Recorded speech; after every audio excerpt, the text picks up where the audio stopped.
Yep. And the next question is, the digits 1, 2, 3, 4, and 5 can be arranged to, Scott. 60. 60 is the correct answer.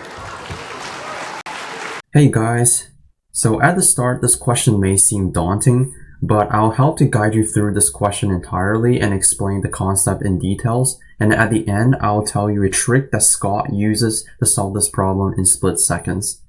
So the main condition that we have to consider for this problem is that the digit 1 has to be to the left of digit 2, and we have 5 elements ranging from the number 1 to 5. If we consider from the start of this problem, we will have 5 positions allocated for these 5 numbers.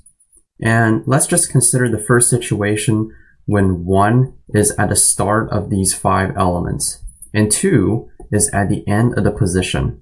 So that leaves us with 3 spaces to allocate the number 3, 4, and 5. And really, their situation can be 3, 5, 4, 4, 3, 5, 4, 5, 3, 5, 3, 4, and 5, 4, 3. So there are 6 situations in total for this specific case alone.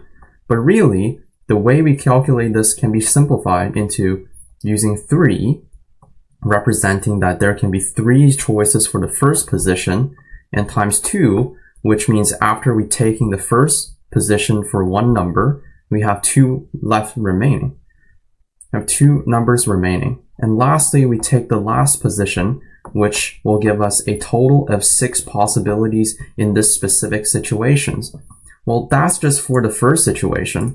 What about for when 2 is not at the end?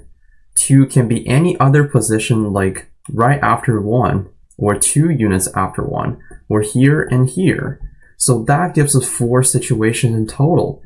Remember that for each situation where 2 is behind the 1, when 1 is at the first index, there are 6 possibilities. So in the first scenario, we will be given 24 cases in total. For the second scenario, it's really taking the index where 1 is at and shift it to the right 1 by 1.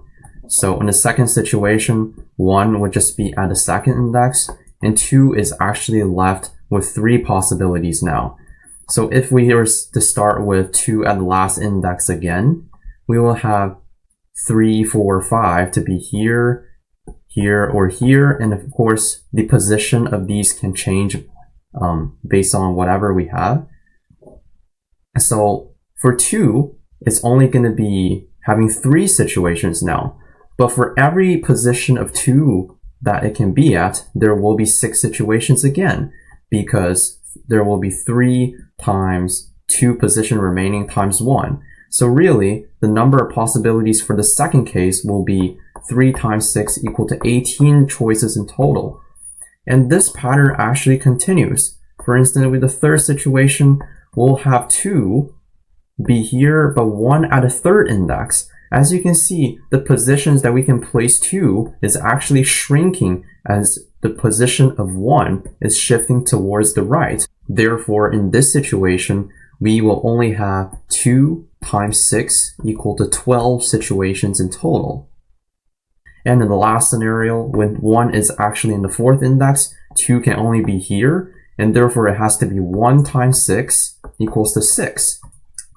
And if we were to sum up all the possibilities, it's going to be 24 plus 18 plus 12 plus 6, which gives you a total of 60 possibilities in total. But if we were to actually do all of these calculations in our head, I'm sure that we probably wouldn't be able to solve it in such a short amount of time as Scott did. So a general trick for this kind of problem is that if we encounter a situation where we have to arrange a number of elements, and we have a certain condition apply to a specific group of elements, for instance, in this case, it's 1 and 2, and we have to arrange them in certain order, the fact that we can use a formula which is n factorial over n factorial.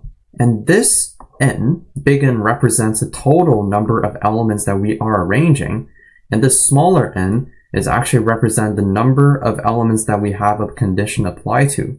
So in this case, we have 5 elements in total, which are the number from 1 to 5, and also 2 elements that are being conditionized, or this equals to 120 equal over 2, which will give us a total value of 60, which, again, if you don't know factorials, it's actually just taking the starter number and multiply by the number decremented by 1 until it reaches 1. So in this case, it equals to 5 times 4 times 3 times 2 times 1, and that gives us 120.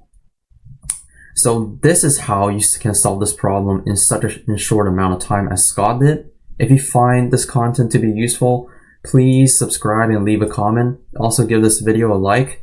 Feel free to message me or make a comment about any questions or concept that you would like me to include in future videos. And as always, this is Beligma, and I wish you the best.